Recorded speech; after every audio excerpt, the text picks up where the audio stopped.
Divija Bhasin clinical psychologist हैं, content creator हैं। और जब हम आर शब्द की बात करते हैं, it's a Slur which is used for sex workers. एक गाली है, गाली नहीं है भाई, लेबल है।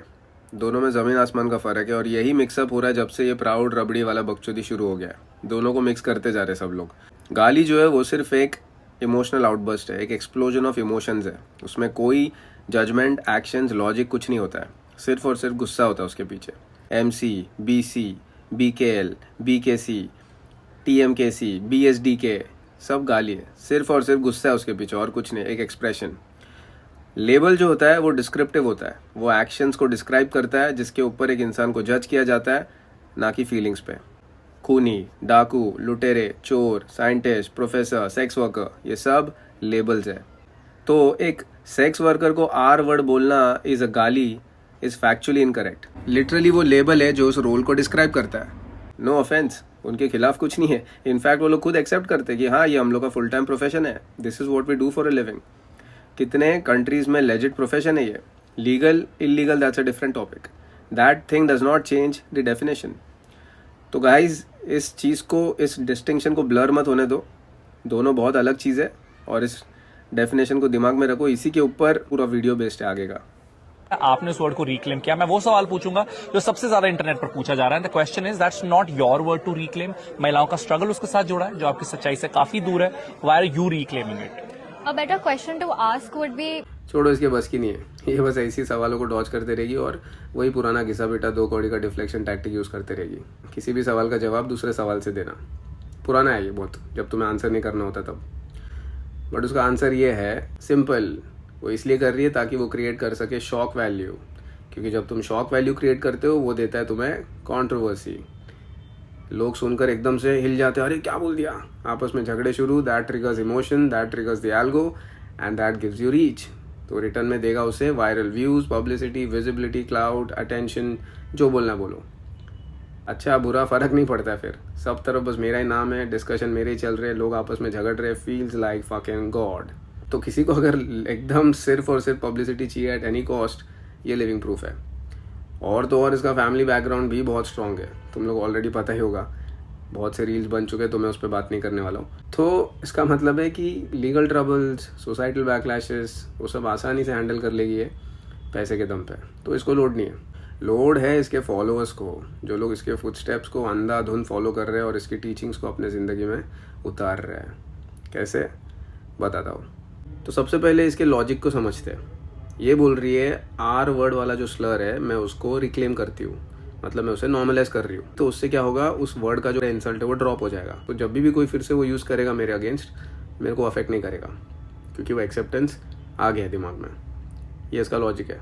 तो अब क्या हो रहा है, 13-14 साल की लड़कियां इससे इन्फ्लुएंस होकर उस लेबल को ऑलरेडी एक्सेप्ट कर रहे हैं, जिनमें से ज़्यादातर लड़कियों के तो ना ही एक्शंस और ना ही पास्ट मैच करते उस लेबल से। This is nothing but a false self association. तो क्या होगा, अब वो लेबल एक्सेप्ट करेंगे, उसको अपने जहन में बिठा लेंगे और दुनिया तो बोलते ही रहेगा। इनफैक्ट अब और ज़्यादा बोलेगा, क्योंकि इसने तो बढ़ावा दे दिया कि बोलो, मुझे तो अफेक्ट नहीं करता है, बिंदास बोलो।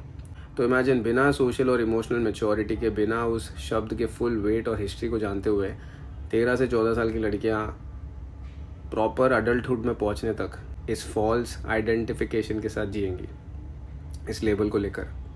और फिर जब प्रॉपर ट्रांजिशन करेंगे अडल्टहुड में, और जब उन्हें फुल मैच्योरिटी आएगी और जब इन डेप्थ मीनिंग समझेगा उस वर्ड का, तब लगेगा झटका, तब सेट इन होगा confusion, shame, trauma, emotional backlash society से।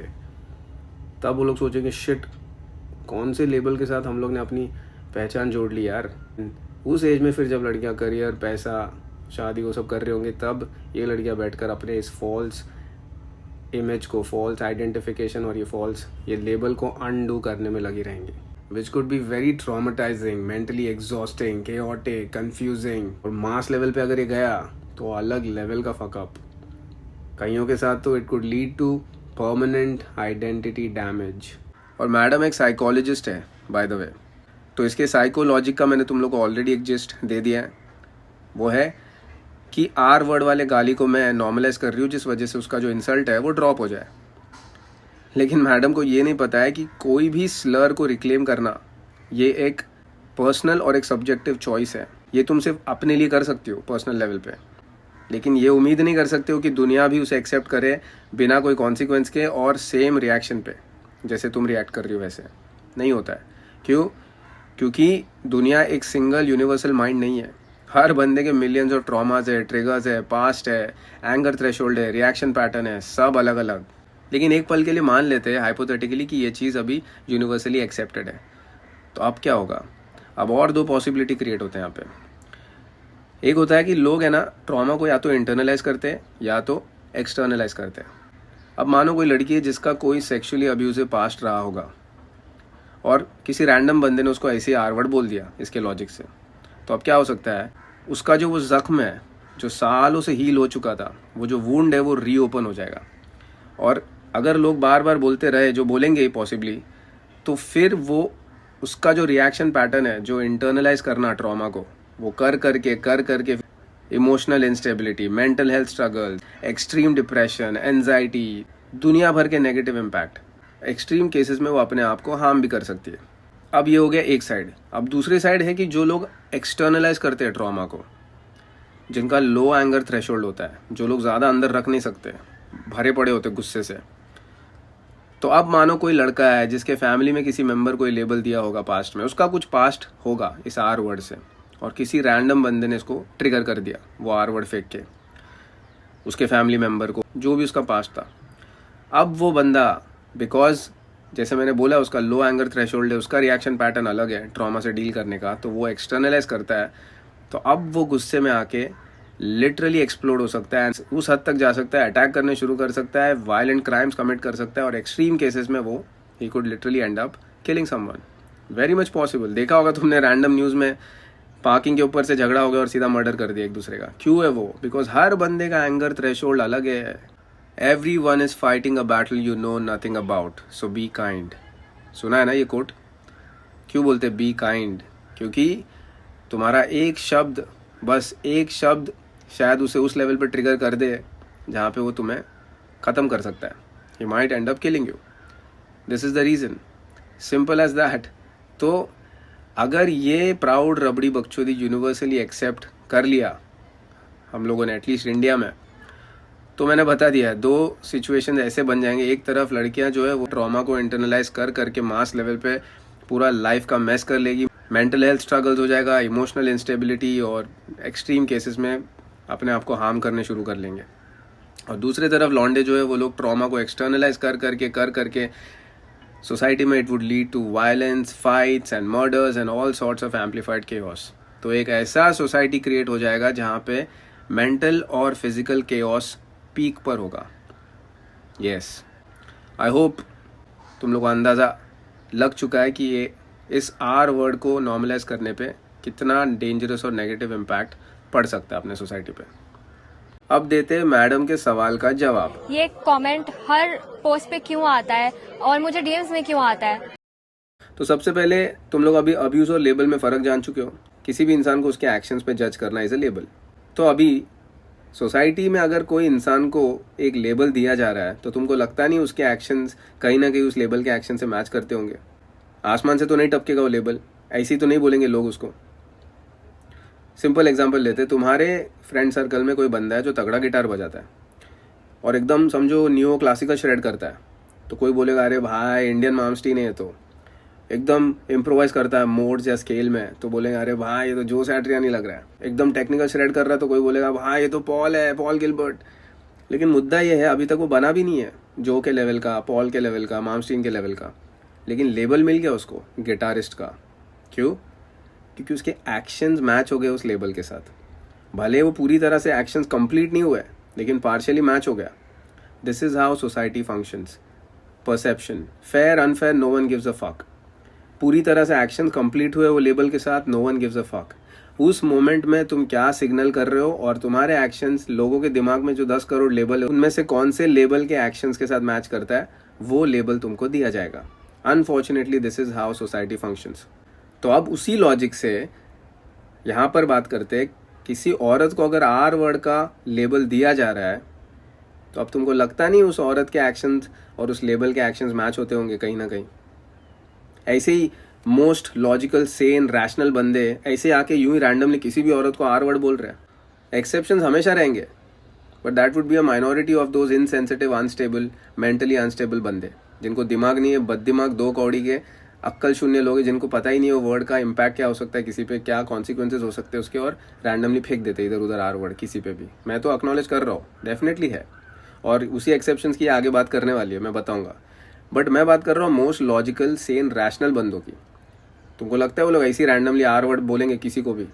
एक कुकिंग शो खोल लो यूट्यूब पे, ट्रेडिशनल बंदी अगर खाना बनाते हुए खाना बनाना सिखा रही है, तुमको दिखेंगे उसमें 9 में से 10 ऐसे लॉजिकल बंदे जो लोग ऐसे रैंडमली आर वर्ड बोल रहे हैं. उसको कुछ किया भी नहीं उसने, उसका एक्शंस मैच भी नहीं हो रहे उस आर वर्ड के लेबल के साथ, नहीं बोलेंगे. एक आखिरी एग्जांपल देता हूँ to make you understand the logic.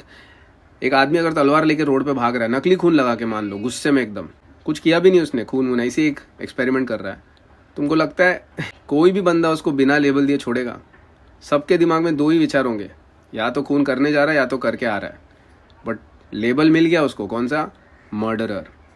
That is how it functions. दुनिया नहीं वेट करता तुम देखने के लिए तुमने वो एक्शन कंप्लीट किया नहीं किया है. उस मोमेंट में तुम्हारा विजुअल क्यू कौन से लेबल के साथ मैच हो रहा है वो लेबल तुमको दिया जाएगा. I hope that clears the logic and that answers your question, why do you still get labelled with that word. मैंने ये रिक्लेम क्यों करा? क्योंकि लोग मुझे बुला रहे थे, क्योंकि लोग बच्चों को ये बुलाते हैं, छोटी लड़कियां वो मुझसे शेयर करते हैं कि उनके पेरेंट्स उनको ये बुलाते हैं. तो ये वर्ड एक्चुअली किसी भी औरत के लिए है, ये सिर्फ सेक्स वर्कर के लिए नहीं है. And like I said, exceptions जिसके बारे में जरूर बात करेगी और कर रही है, और मैं फिर से अग्री करता हूँ कि है वो एक छोटा सा group of insensitive mentally unstable man जिनको दिमाग नहीं है, कंप्लीटली इमेच्योर्ड बंदे जो लोग ऐसे रैंडमली यूज करते हो वर्ड किसी के भी ऊपर, which is very problematic bye the way for the society. पर ये अज्यूम करना कि दुनिया का हर मर्द हर औरत को बिना वजह वो आर वर्ड ऐसे ही बोलते फिर रहा है, that is an extreme exaggeration to push your emotional narrative. That too without any logic, number, facts, stats, data, कुछ नहीं है. So this is clearly a weak overgeneralization, subjective, anecdotal, exaggerated projection. You know, there's struggle attached to it. You're normalizing their struggle and you're normalizing the slur. I am not normalizing any struggle of any woman. In fact, I want more attention to be put on this. And it's already normalized. आप कोई भी comment section खोल दीजिए किसी भी female creator का, इतने सारे कमेंट्स होंगे आर वर्ड के साथ. ये मैंने कहा नॉर्मलाइज करा, वो तो पहले से ही नॉर्मल था. मैंने बस ये बोला ठीक है आप बुला ही रहे हो तो मैं हूँ. इमोशन, सेंटिमेंट्स, हर्ट फीलिंग्स और कॉन्ट्रडिक्शंस का भेल. एक तरफ प्राउड रबड़ी बकचोदी कि मैं इस स्लर को रिक्लेम कर रही हूँ जिस वजह से उसका इंसल्ट ड्रॉप हो जाए, which is by the way normalising. तो बंदा वही पूछ रहा है कि तुम उस वर्ड को नॉर्मलाइज कर रही हो जिसके साथ लोगों का सालों का स्ट्रगल जुड़ा हुआ है. तो बोलती है नहीं मैं ऐसा कुछ नहीं कर रही हूँ. पीक कॉन्ट्रडिक्शन, वो भी लाइव न्यूज़ चैनल पे. तेरे एक्शंस चिल्ला रहे कि तू उस वर्ड को नॉर्मलाइज करने की कोशिश कर रही है.